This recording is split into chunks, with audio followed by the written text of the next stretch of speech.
श्री कृष्णा कथा कहानी चैनल में आपका स्वागत है। सोमवती अमावस्या की कहानी। सोमवार को आने वाली अमावस्या को सोमवती अमावस्या कहते हैं। इस दिन पीपल के पेड़ की पूजा कर 108 परिक्रमा करनी चाहिए। परिक्रमा में पैसा, फल, मिठाई आदि चढ़ानी चाहिए। एक साहूकार था, उसके 7 बेटे, बहू और एक बेटी थी। उनके घर एक जोगी भिक्षा लेने आता था।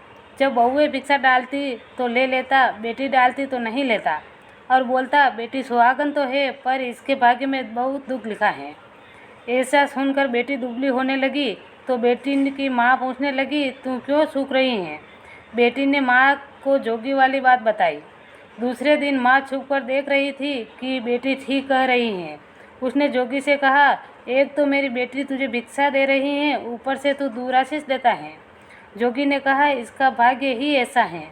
तो माँ बोली, इसका क्या उपाय होगा? जोगी बोला, 7 समुद्र पार एक सीमा दुबिन रहती है। वो सोमवती अमावस्या का व्रत करती है।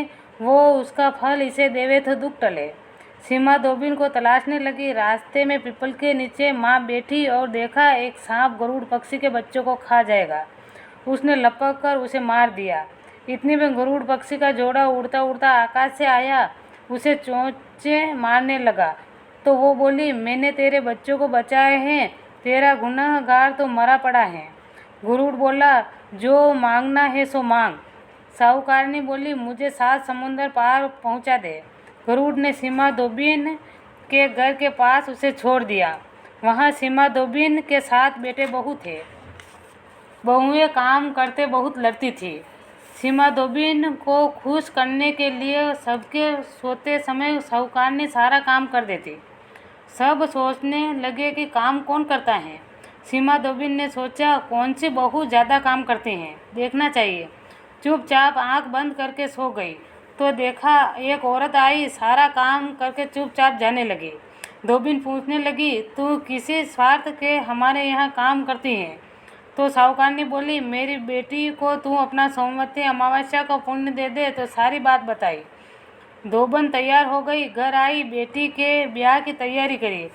दूल्हा दुल्हन फेरे में बैठे। दूल्हे के पास दोबिन मिट्टी की हांडी, कच्चा दूध, कच्चा सूत लेकर बैठी। इतने में दूल्हे को डसने के लिए सांप आया। दोबन ने उसे हांडी में डाला और कच्चे सूत से हांडी बांध दी।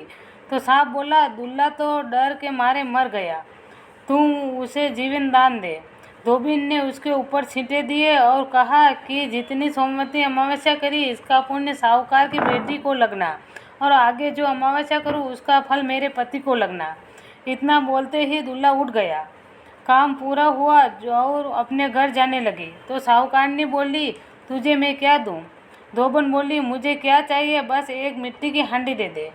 रास्ते में सोमवती अमावस्या आई। उसने हांडी के 108 टुकड़े कर पीपल के नीचे रखे।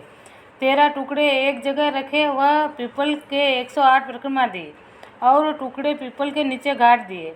घर जाने लगी। घर आई तो उसका पति मरा पड़ा था। उसने पति पर सुहाग का छींटा दिया और कहा, मेरी अमावस्या का फल मेरे पति को होना। ऐसा करते ही उसका पति जीवित हो गया। एक ब्राह्मण आया और बोला, सोमवती अमावस्या का जो किया हो वो दान दो।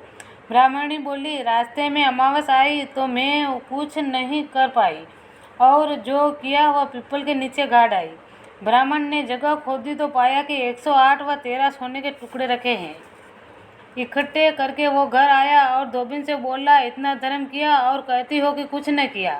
दोबिन बोली, ये सब तुम्हारे भाग्य का है, ले जाओ। ब्राह्मण बोला, मेरा तो चौथा हिस्सा ही है, बाकी 3 हिस्सा आप ही का है, जिसको दो। ब्राह्मण ने नगर में डिंडोरा पिटा दिया कि सब जने सोमवती अमावस्या का व्रत करो। हे सोमवती अमावस्या साहूकार की बेटी को दिया वैसा सबको अमर सुहाग देना। खोटी हो तो खरी करना, अधूरी हो तो पूरी करना।